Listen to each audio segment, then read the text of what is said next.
অন্নপূর্ণার ভান্ডার আমি শুনছিলাম যে এতদিন তো দুয়ারের সরকারের মাধ্যমেই হয়েছে, কিন্তু আমি আমার ডিপার্টমেন্টের সাথে কথা বলে আমি অলরেডি বলে দিয়েছি অন্নপূর্ণার ভান্ডারে অনলাইন কমপ্লিটলি এখনই ব্যবস্থা করতে এবং ইমিডিয়েটলি অনলাইনে যাতে সমস্ত মানুষ যে 1 পাস 2 পাস বা যে হয়তো শিক্ষাটা পাননি, হয়তো মানে শিক্ষিত নন, এতটা ইজি করা হবে এই অ্যাপ্লাই করার পোর্টালটা, কিন্তু যে কেউ মানে পোর্টালে গিয়ে অ্যাপ্লাই করতে পারে। সুতরাং অনলাইনে অন্নপূর্ণার ভান্ডার আমার প্রত্যেকটি বাংলার মা বোনেরা যাতে অ্যাপ্লাই করতে পারে আমরা কিন্তু সেই ব্যবস্থা করছি ইমিডিয়েটলি।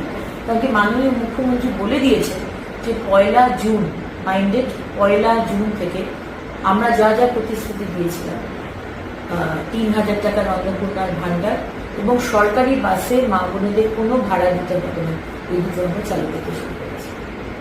দেখুন, যারা লক্ষ্মীর ভান্ডার পাচ্ছিলেন তারা সবাই অন্নপূর্ণার ভান্ডার পাবেন। আমি আবার রিপিট করছি, যারা লক্ষ্মীর ভান্ডার পাচ্ছিলেন তারাই সবাই আবার অন্নপূর্ণার ভান্ডার পাবেন।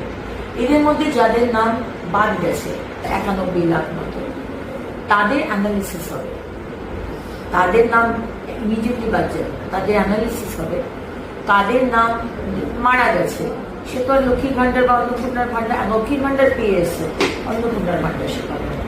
কেউ যদি বাংলাদেশের সিটিজেন নাগরিক বা বার্মা রোহিঙ্গা, সে তো আমাদের অন্নপূর্ণার ভান্ডার পাওয়ার তার যোগ্যতা নেই, সুতরাং তারা পাবেন না।